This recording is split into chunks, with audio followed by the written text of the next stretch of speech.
1 मे 2026 रोजी आपण संपूर्ण महाराष्ट्रामध्ये प्रत्येक जिल्ह्यांमध्ये प्रत्येक तालुक्यांमध्ये महाराष्ट्र दिन मोठ्या उत्साहामध्ये साजरा करत होतो.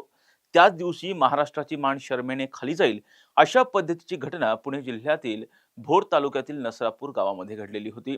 अवघ्या 3.5 वर्षाच्या चिमुरडीवरती 65 वर्षीय नराधमानं लैंगिक अत्याचार केले.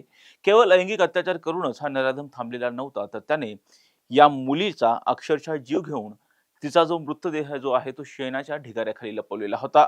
या प्रकरणानंतर संपूर्ण राज्यभरामध्ये मोठ्या प्रमाणामध्ये संताप व्यक्त केला गेलेला होता. मोठ्या प्रमाणामध्ये या आरोपीला कठोरात कठोर शिक्षा व्हावी अशी मागणी केली गेलेली होती आणि त्याच अनुषंगानं पुणे बेंगळुरू राष्ट्रीय महामार्ग सुद्धा तब्बल 6 ते 7 तास ही जी चिमुरडी आहे तिच्या नातेवाईकांकडून जो आहे तो रोखण्यात आलेला होता.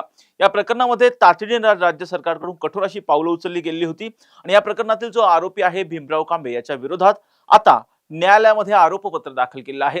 या आरोपपत्रामध्ये सध्या साक्षी पुरावे जे आहेत ते पडताळले जात आहेत. साक्षी पुरावे न्यायालयामध्ये घेतले जातात. त्याच अनुषंगानं अतिशय धक्कादायक साक्ष जी आहे ते न्यायालयामध्ये देण्यात आलेली आहे. ही साक्ष नेमकी काय आहे आणि त्यामुळे भीमराव कांबळे याचा खेळ खल्लास होणार आहे का, हे सगळंच आपण या व्हिडिओच्या माध्यमातून समजून घेण्याचा प्रयत्न करणार आहोत.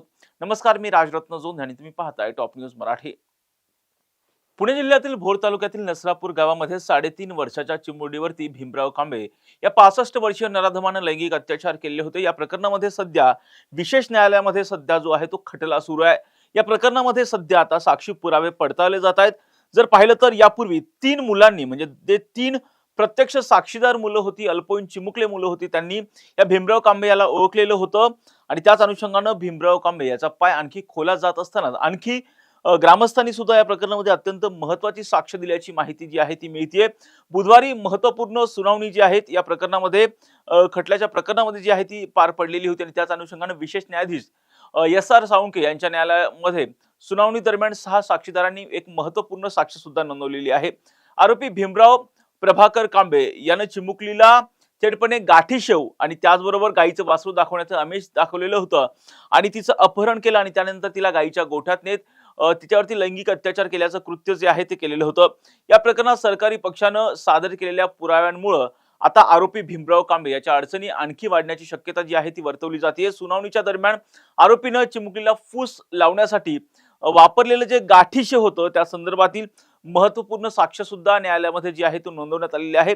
आरोपीने गुन्हा करण्याच्या पूर्वी एका मिठाईच्या दुकानातून एका मिठाई विक्रेत्याकडून गाठीशेव खरेदी केल्याचा दावा सुद्धा करण्यात आलेला होता आणि त्याच अनुषंगानं हा जो मिठाई विक्रेता आहे त्याची सुद्धा साक्ष जी आहे न्यायालयामध्ये घेण्यात आलेली आहे आणि त्याचबरोबर उलट तपासणी सुद्धा जी आहे या मिठाई विक्रेत्याची जी आहे ती पूर्ण करण्यात आलेली आहे. सरकारी पक्षाचं मत आहे या घटनेपूर्वी आरोपीच्या हालचाली आणि त्याच्या कृतीची एक साखळी या संपूर्ण साक्षी पुराव्याच्या द्वारे जी आहे ती पूर्ण होणार आहे. त्यामध्ये स्पष्टता येणार आहे अशी माहिती सुद्धा त्यांनी दिलेली आहे. या प्रकरणातील सर्वात धक्कादायक बाब म्हणजे आरोपीनं गुन्हा केल्याच्या नंतर जे कथित न्यायबाह्य कबुली दिलेली आहे ती सुद्धा अत्यंत महत्त्वाची ठरलेली आहे. तपासादरम्यान जर पाहिलं तर सीसीटीव्ही फुटेजेस मध्ये आरोपी पीडित तरुणीला, पीडित चिमुकलीला माफ करा, हा जो आरोपी आहे भीमराव कांबळे हा जो आहे त्या पीडित चिमुकलीला घेऊन जाताना सुद्धा दिसतोय. त्यानंतर 2 ग्रामस्थांनी ज्यावेळेस हा तरुणीला घेऊन जाताना ज्यावेळेस दिसलेला होता ग्रामस्थांना, त्यानंतर 2 ग्रामस्थांनी दुचाकीवरून त्याचा शोध घेण्याचा जो आहे तो प्रयत्न केला होता आणि शोध मोहिमेच्या दरम्यान एका मंदिराजवळ आरोपी आढळून आलेला होता. त्यावेळी ग्रामस्थांनी त्याला जाब विचारला असता आरोपीनं चूक झाल्याचं सांगत स्वतःची चूक जी आहे ती कबूल केलेली होती. मुलीला मारल्याची धक्कादायक कबुली आणि हे जे 2 ग्रामस्थ आहेत त्यांच्यासोबत समोर दिल्याचा दावा सुद्धा न्यायालयामध्ये करण्यात आलेला आहे आणि विशेष म्हणजे हे जे 2 ग्रामस्थ आहेत त्यांची सुद्धा साक्ष जी आहे या प्रकरणामध्ये घेण्यात आलेली आहे. विशेष सरकारी वकील अजय मिसर यांनी आतापर्यंत एकूण 23 साक्षीदारांची साक्ष जी आहे ती नोंदवलेली आहे. तर बचाव पक्षाकडून ॲडव्होकेट हिम्मतराव सूर्यवंशी यांनी उलट तपासणी सुद्धा घेतलेली आहे. पीडित कुटुंबाच्या वतीने ॲडव्होकेट मनीष पाडेकर आणि ॲडव्होकेट मयूर दोडके हे सध्या बाजू जी आहे ती मांडतायत या पीडित मुलीच्या कुटुंबियांच्या वतीने जी आहे ती बाजू मांडतायत. सरकारी पक्षाने मांडलेल्या साक्षी पुराव्यांमुळं आता या खटल्याची दिशा जी आहे ती स्पष्ट होणार आहे आणि त्याचमुळे आता हा जो नराधम भीमराव कांबळे आहे, त्याने ज्या चिमुकल्या मुलीवरती अत्याचार केला होता, त्याचा पाय आणखी खोलात जात असल्याचे चित्र जे आहे ते पाहायला मिळतंय. यापुढे कोणते महत्त्वाचे साक्षी पुरावे होतात हे पाहणं आता महत्त्वाचं असणार आहे. या प्रत्येक घटनांचे अपडेट आम्ही टॉप न्यूज मराठीच्या माध्यमातून आपल्यापर्यंत पोहोचवणारच आहोत. यासाठी तुम्ही पाहत राहा टॉप न्यूज मराठी, आपला महाराष्ट्र, आपली बातमी.